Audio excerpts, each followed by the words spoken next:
Bonsoir Jeanne Balibar, on vous a reçu avant-hier, juste avant les annonces d'Emmanuel Macron.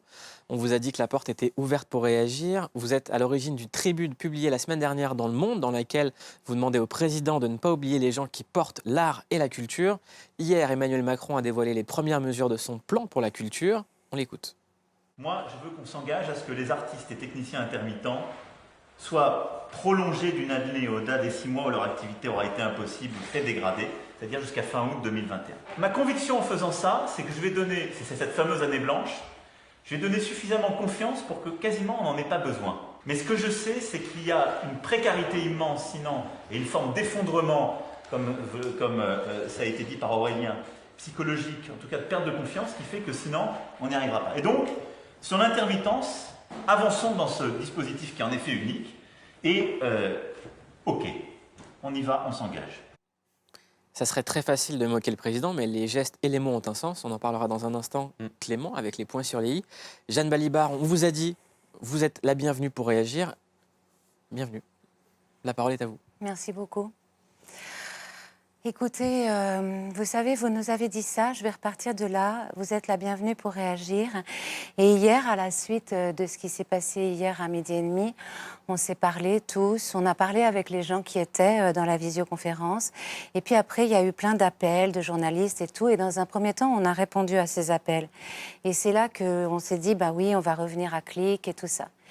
Et puis, plus l'après-midi a avancé et plus on a compris que nous, on n'est pas des hommes politiques et qu'on avait besoin de temps pour comprendre et digérer ce qui s'était passé hier à midi et comprendre ce qui s'est passé, les quelque chose bien qui ont été annoncés, mais aussi malheureusement l'immense violence, les manques terribles et la manière dont ça a été fait. Il nous fallait du temps pour comprendre. Alors Marina Foï s'était invitée au journal de France 2 hier soir et elle a dit « j'y vais pas ». Et on s'est dit « mais oui, c'est vrai, il faut qu'on prenne un moment pour réfléchir, pour comprendre vraiment ce qui s'est passé et comprendre à quel point on est heurté en fait par ce qui s'est passé hier ». Les annonces qui sont faites et qui sont vraiment très fortes et positives, elles concernent surtout le monde du cinéma. Alors là, on se dit pourquoi ? Parce que Catherine Deneuve et Omar Sy font peut-être plus peur au pouvoir public que, pardon de leur dire, Akhenaton, Oxmo Puccino et Clara Luciani ou Valérie Dréville ou d'autres artistes d'autres branches. Le cinéma est un art très populaire et très organisé. À côté de ça, c'est pas vrai qu'il y a un plan. Tous les participants l'ont dit. Pour les intermittents, c'est vrai que le mot année blanche a été prononcé. Là, on sait qu'il faut être très, très, très prudent parce que ce mot année blanche dans la bouche de Macron, c'est pas forcément, il n'a pas forcément le même sens que dans la nôtre. C'est-à-dire que tant que Franck Riester et Muriel Pénicaud n'ont pas détaillé les modalités d'application, prolongation des droits, ça veut rien dire. Ce qui veut dire quelque chose, c'est renouvellement de toutes les dates anniversaires. Alors, je ne vais pas rentrer tout de suite dans le détail de ça, on peut y revenir après, mais nous, ce qu'on dit, c'est intermittent, gling, gling, gling, gling, attention, prudence, prudence.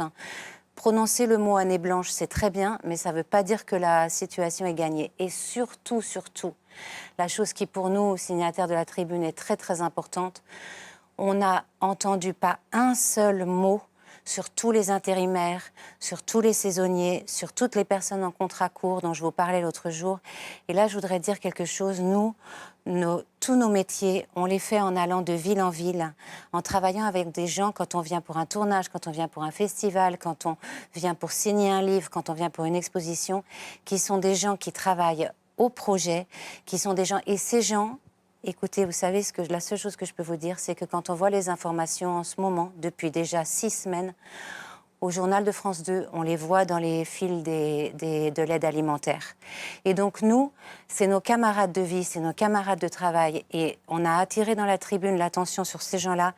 Pas un mot n'a été dit, ni par M. Macron, ni par Mme Pénicaud, ni par M. Le Maire, ni par M. Riester. Et nous, c'était très clair, c'était au centre.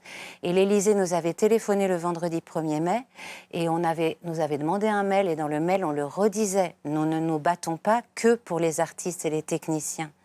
Nous nous battons pour eux, parce qu'ils sont très précaires, mais aussi pour ceux qui sont encore plus précaires et qui sont en train de basculer au RSA déjà.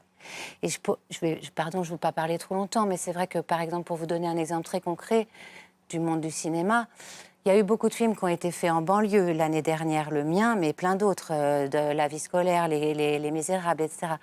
Mais on est allé travailler là et on les voit dans les reportages, les gens qui étaient avec nous à faire la circulation, à aider pour la cantine. Donc, il faut vraiment qu'on comprenne que nous, on parle pour les artistes et pour les techniciens. On parle pour ces 122 000 artistes et techniciens précaires qui sont intermittents du spectacle. Mais on parle aussi pour tous les autres. Et le silence sur toute cette population française, depuis 8 semaines, ce silence, on l'entend. Et c'est ça qu'on veut dire. Pourquoi est-ce que cette fin, elle est si silencieuse? Parce que vous parlez des gens qui font la queue. On parle de la crise sanitaire, de la crise de santé, mais personne ne parle de la famine qui est en train de s'installer en France. Ben voilà, je sais pas pourquoi, je sais pas pourquoi. Écoutez, je parle là en mon nom, hein, c'est un gouvernement qui n'a pas fait beaucoup attention aux gens qui risquaient d'avoir faim jusqu'à avant le Covid. Ils disent que le Covid les a changés. Sur ce point-là, on attend de voir comment il les a changés. Et nous, les artistes, on a le privilège terrible, hein, parce que c'est un privilège, mais il est terrible de rencontrer ces personnes-là tout le temps dans notre travail. Et pour nous, il n'est pas question de les oublier et de participer à ce silence. Merci Jeanne Balibar.